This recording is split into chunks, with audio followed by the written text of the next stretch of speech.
Pricewaterhouse sudah ngasih tahu, dia memprediksi 2050 kita menjadi negara nomor 4 terbesar ekonominya di dunia.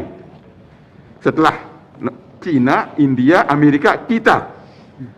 Kita tambah optimis. Ini ahli dunia yang memprediksi, bukannya tanpa alasan, tanpa sebab, ya.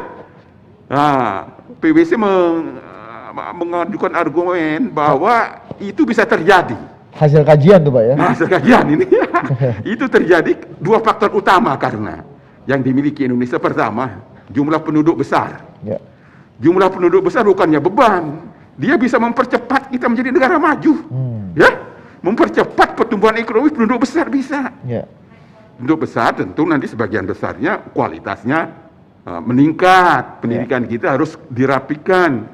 Banyak kita cetak ahli-ahli teknologi yang tangguh, yang punya inovasi jauh ke depan. Perguruan tinggi kita arahnya ke situ mestinya. Ya. Bukan besar lalu kualitasnya rendah, tapi penduduk besar, kualitas bagus, inovasi, semangat besar. Kira-kira seperti itu ya. Dan kedua faktornya menurut PricewaterhouseCoopers, Indonesia kaya sumber daya alam. Ini sejak zaman dulu dunia itu tahu, ya. Indonesia kaya migas, kaya batu bara, kaya bahan tambang, ya, nikel. Nah, sekarang lagi primadona tuh Pak. Pak. Nikel, tembaga kita juga salah satu terbesar ya Pak. Ya, tembaga, mangan, biji besi, sebut ada semua. Sampai kepada logam tanah jarang, sudah tanah jarang pula. Logam tanah jarang ada, ya. Di Indonesia itu. Ini fakta. Nah, saya berpendapat meskipun banyak sumber daya alam kita, baik yang di perut bumi tadi saya sudah sebut, potensi tambang yang luar biasa, juga potensi di atas bumi berupa perkebunan. Luar biasa itu. Berupa apa? Pertanian, peternakan, perikanan.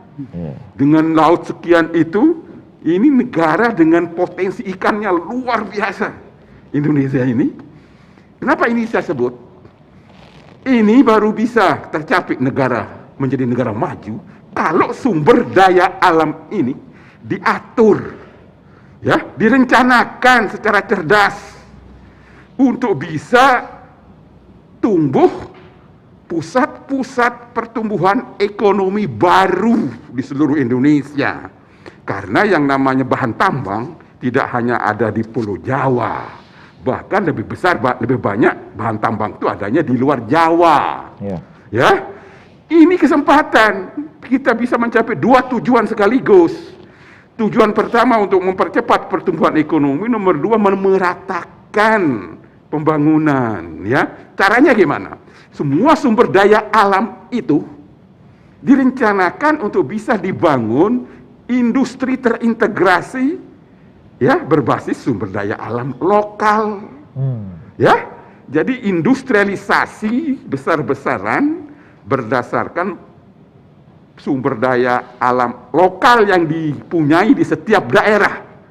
Itu dikembangkan menjadi perusahaan terintegrasi dari hulu, upstream, tengah, midstream, dan downstream. Jadi di satu lokasi. Lokasinya di mana? Di sumber tambang itu. Ya. Jadi ini akan tercapai penciptaan value added, nilai tambah bahan tambang kita yang selama ini kita tambang, ekspor. Langsung diekspor bahan mentah, ya. Kita ekspor tembaga sampai sekarang ekspor, ya, meskipun sudah ada kewajiban membangun smelter misalnya sudah 10 tahun sampai sekarang, ya, tembaga itu diekspor luar biasa, smelter tidak dibangun sampai sekarang, ya. Ini ada yang nggak benar di Republik ini. Mengapa kita perlu membangun smelter? Saya katakan ini harus dibangun perusahaan terintegrasi. Hulu penambangan, hasil tambang diolah di midstreamnya yang namanya smelter. Output smelter ini menjadi bahan baku industri hilir. Ini di satu lokasi, Teorinya namanya inilah vertically integrated industry. Industri terintegrasi secara vertikal. Ini yang paling efisien. Ya, cost-nya paling rendah. Ya. Jadi final produknya nilai tambah daripada bahan baku tambang itu sudah meningkat maksimal di final produknya. Oh. Ya, ini harganya akan lebih murah karena cost-nya bisa direduce karena dia terintegrasi. Jadi maksudnya di tambang nikel, di situ juga ada pabrik baterai, ada apa gitu Pak, ada ya? di Terintegrasi di sana ya. Mhm. Dan kita sepertinya akan sudah menuju ke sana tuh Nah, Pak. untuk bisa itu, baru masuk ke energi. Harus direncanakan agar industri yang bergerak di hulu, bergerak di tengah, dan bergerak di hilir beroperasi 24 jam sehari semalam, 365 hari dalam setahun. Mesinnya beroperasi tapi karyawannya aplusan. Ya, karyawan gantian, ya.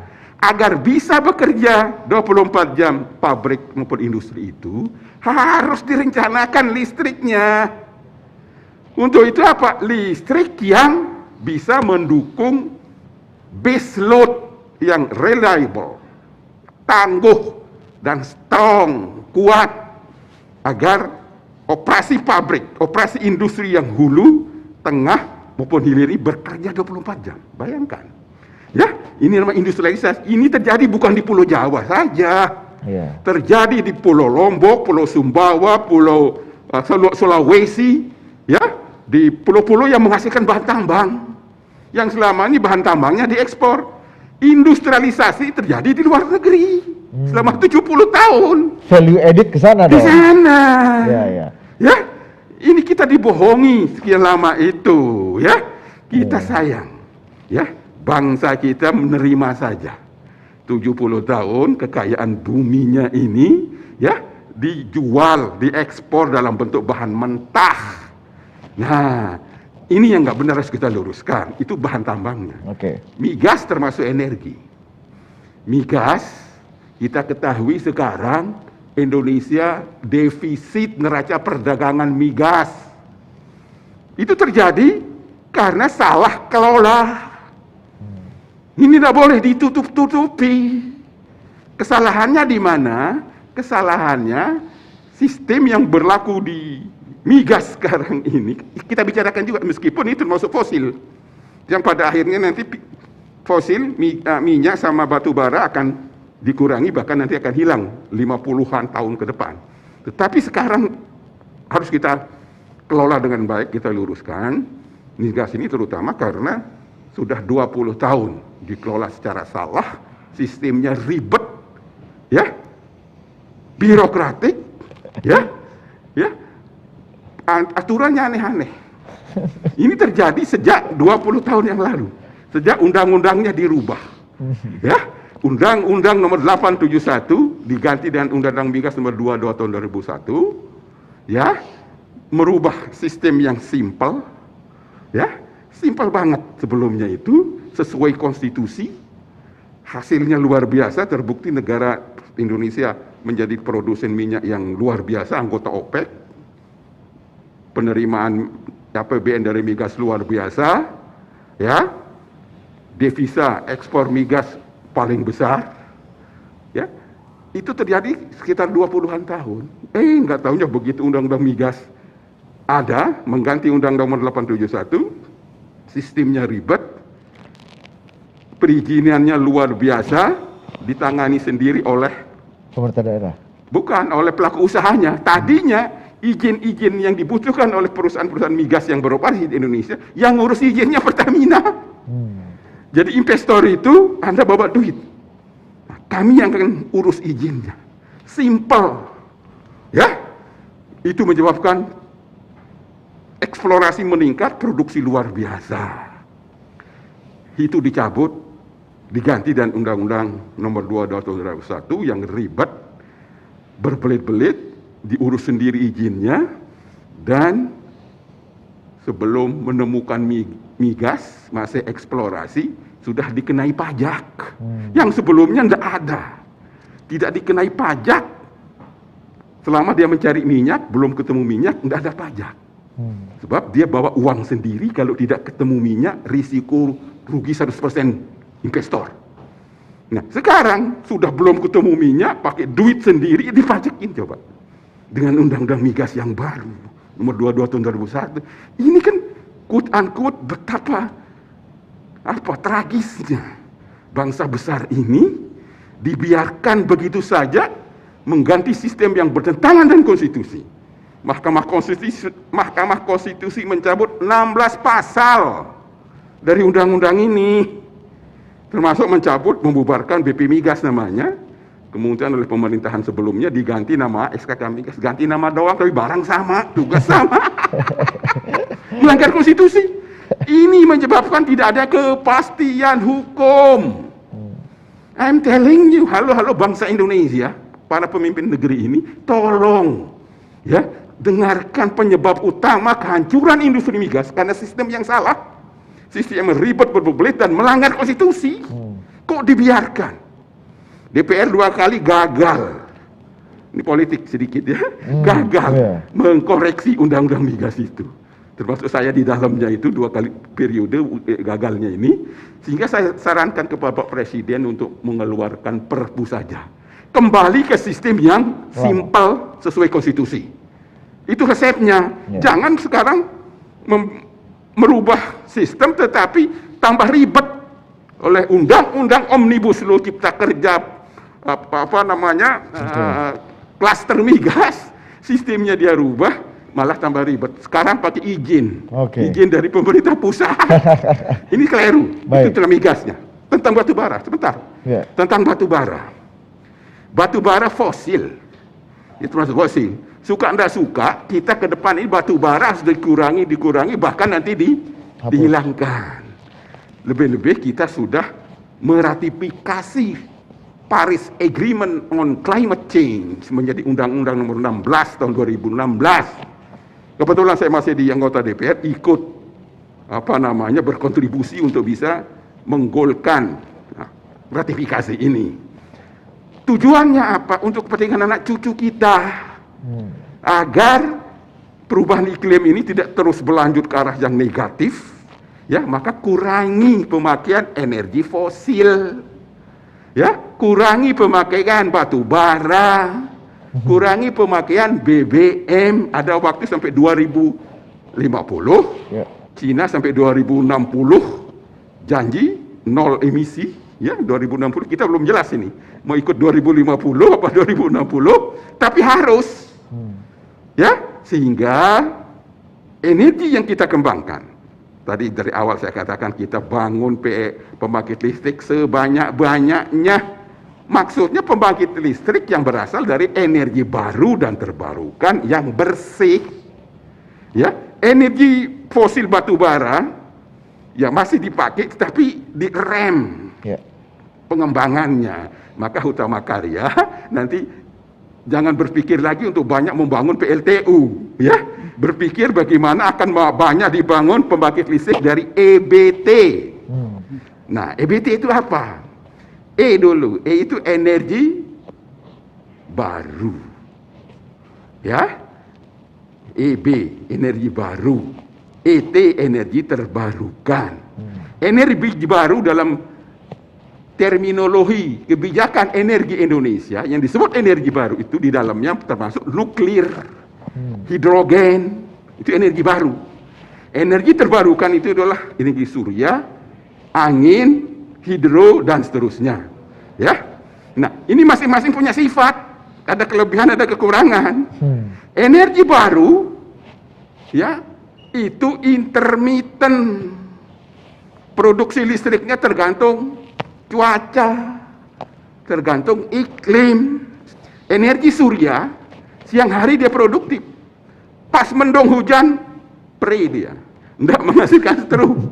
Ya, malam hari ikut tidur. Pembangkit listrik tenaga surya malam hari ikut tidur sama bosnya, tidak menghasilkan strum sama sekali. Ini mau jungkir balik nggak bisa, ini alam intermittent namanya. Tidak bisa dia 24 jam. Angin juga begitu. Angin kencang, kipasnya muter, banyak menghasilkan listrik, strom. Anginnya hilang, namanya angin bisa angin-anginan. Bisa angin-anginan, ya. Anginnya hilang, kipasnya itu kalau orang Lombok bilang momot mecu. Kipasnya itu momot mecu. Nggak bergerak sama sekali. Dalam bahasa Lombok itu momot mecu itu nggak bergerak sama sekali. Kipasnya artinya apa? Nggak menghasilkan listrik. Catatan dunia, semua pembangkit listrik tenaga bayu seluruh dunia rata-rata muter 30% dalam 24 jam. 30% memproduksi listrik 20%. Waktu memproduksikan listrik dia disimpan di baterai. Ini kelemahan ini, tapi harus kita omongin. Iya, Nah, baterai dimanapun ngerusak lingkungan. Ya, semakin banyak baterai, semakin banyak potensi kerusakan lingkungannya. Iya. Kecuali nanti ditemukan teknologi baterainya sekecil tapi bisa menyimpan listrik 1 gigawatt. Mungkin suatu saat ya, baru ini.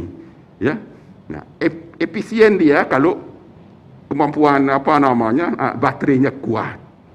Demikian juga kalau dibangun di tanah yang gratis. Tenaga surya maupun tenaga angin ini kalau dibangun di tanah yang gratis, dia menjadi anjlok. Biaya pokoknya. Ya, tadi pasti dikemukakan oleh si pembicara tadi itu, Bu Melisa, bahwa LCOE, ya, levelized cost of producing electricity menurun. Menurunnya karena apa? Sebagian besar menurun karena tanahnya gratis. Ya, tanahnya gratis. Kalau tanahnya sewa, karena ini butuh ratusan hektar untuk pembangkit tenaga surya maupun tenaga angin, dia mahal. Ya, di Sulawesi Selatan sekitar 12 sen dolar per kilowatt hour tenaga angin itu. Ada juga berinisiatif bangun di pinggir pantai sehingga nggak bayar. Ya, tapi nelayan mengeluh di Eropa. Ya, ini harus kita ketahui. Ya, kita ingin menjadi negara maju, energi bersih, tapi ini ada kelemahan. Sehingga kalau saya berpendapat energi baru kita kembangkan, energi terbaru kita kembangkan, sambil didorong produsen-produsen energi EBT ini untuk inovasi teknologinya, agar teknologinya dikembangkan sehingga LCOE-nya itu bisa turun dan murah. Contoh, pembangkit listrik tenaga nuklir PLTN, ya, ada musibah di Chernobyl. Fukushima terakhir tuh Pak. Chernobyl dulu. Itu PLTN generasi pertama. Terus musibah di Fukushima. Itu PLTN teknologi generasi kedua. Sekarang sudah ada generasi ketiga plus malah. Kayak yang baru diresmikan di Uni Emirat Arab. Ya, yang sedang dibangun di Turki, di Bangladesh. Itu sudah generasi ketiga dan ketiga plus. Yang paling baru generasi keempat teknologi nuklir PLTN nuklir ini ya, di mana masa pembangunannya singkat, yang tadinya membangunnya itu butuh waktu sampai 10 tahun. Dari perencanaan sampai jadi, kalau utama karya mau disuruh bangun pembangkit listrik, satu pembangkit listrik PLTN bisa 10 tahun itu. Nah, ini sudah selesai teknologi itu.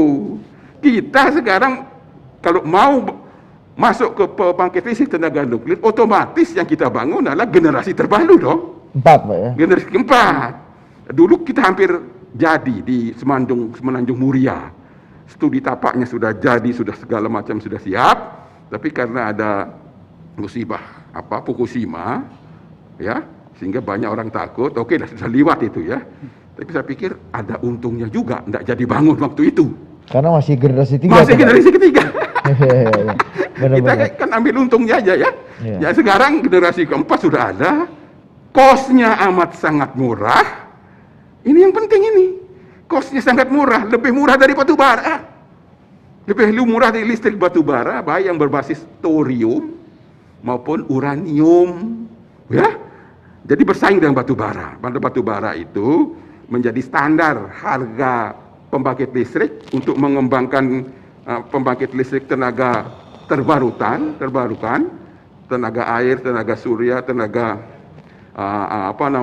angin, tenaga sampah dan seterusnya, mengacu kepada LCOE atau biaya pokok produksi listrik secara nasional, di mana sebagian besar itu karena PLTU batubara yang murah, quote unquote murahnya, murah sehingga pembangkit listrik tenaga terbarukan ini sulit berkembang, sulit dibangun di Pulau Jawa.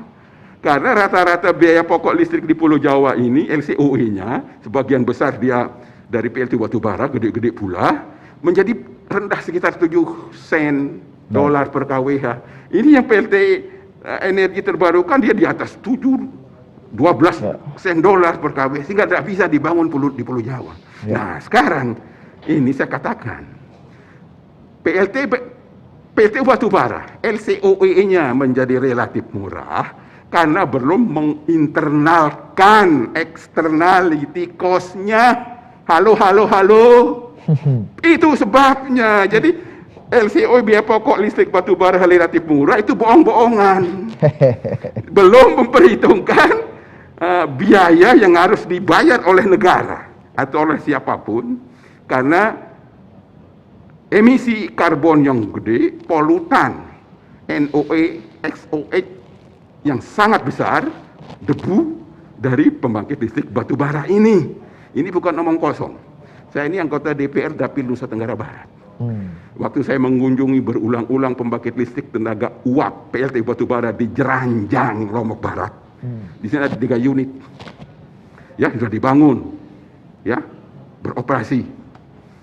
Kepala desanya lapor ke saya, Pak Qurtubi, sebelum PLTU batubara ini, petani di sekitar ini tanam bawang subur. Sekarang setelah pembangkit listrik batubara ini berjalan, beroperasi, mereka tidak bisa tanam bawang lagi. Ini dampak nyata. Jadi kita kurangi PLTU batubara bukannya apa-apa. Untuk kepentingan bangsa kita, di samping memang kemauan Paris Agreement dan SDGs. SDGs itu bagaimana energi itu cheap and affordable. Ini kata kunci. Untuk itu pembangkit listrik tenaga nuklir yang sekarang generasi keempat sudah sangat murah, aman, waktu pembangunannya cepat. Baik. Kita harapkan. Dan sudah masuk generasi keempat ya Pak? Generasi keempat. Nah, kalau kita go nuklir, kita dorong untuk bangun PLTN generasi keempat. Baik. Ini kepentingan bangsa. Nah, kalau kosnya murah, saya yakin pada suatu saat subsidi energi, subsidi listrik di Republik ini akan terhapus dengan sendirinya. Ya, kira-kira begitu. Jadi, terima kasih. Ini generasinya generasi habis waktu, Pak Qurtubi. Terima kasih. Kita kasih tepuk tangan untuk Pak Qurtubi dong, teman-teman di sini semua. Menarik Pak ya. Dan yang salah satu yang saya ambil dari Pak Qurtubi tadi, cerita tentang Amerika Pak. Kemajuan Amerika tuh ada 2 kan, energi dan jalan tol. Dua-duanya utama karya Pak di sini bangun itu Pak. Jadi kalau Indonesia mau maju utama karya. Masa depannya jalan tol. Utama karya ini. Itu paten juga, benar, benar paten juga. Oke, terima kasih Pak Qurtubi.